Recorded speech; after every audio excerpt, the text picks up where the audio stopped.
একইভাবে আছে ইনকুয়েটিভ ভার্ব বলা হয়, যে ভার্ব কোনো অবস্থার পরিবর্তনের সূচনা, বিকাশ ও পরিণতি ব্যক্ত করে তাকে ইনকুয়েটিভ ভার্ব বলে।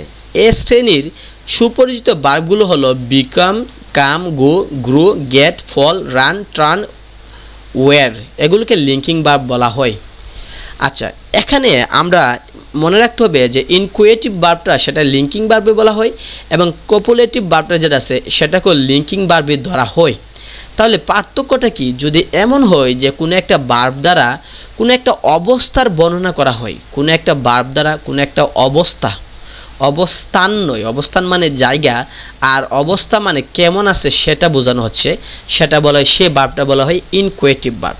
যেমন যদি এটা লিঙ্কিং ভার্ব, যেমন এখানে দেওয়া আছে he got tired, he got tired, সে ক্লান্ত।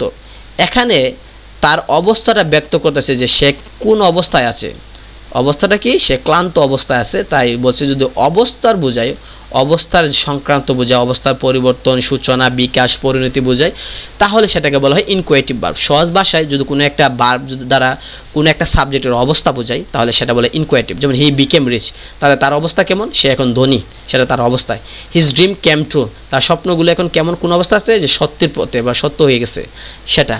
হি সুন ফেল স্লিপ, সে মানে শীঘ্রই ঘুমাচ্ছে, মানে ঘুমের কথা বলা হচ্ছে, তাহলে এখানে সেটাও আমরা বলতে পারি যে সেটা তার অবস্থাটাকে বোঝাচ্ছে। তাহলে কোনো একটা সেন্টেন্সে যদি কোনো একটা ভার্ব কোনো বস্তু বা ব্যক্তির অবস্থা বোঝায়, সে কোন অবস্থায় আছে, সে কি ক্লান্ত আছে, নাকি ধনী আছে, নাকি গরিব আছে, নাকি ঘুমন্ত আছে, নাকি চলন্ত আছে, নাকি স্থির আছে, সে অবস্থাকে বুঝাইলে আমরা ইনকুয়েটিভ ভার্ব বলবো।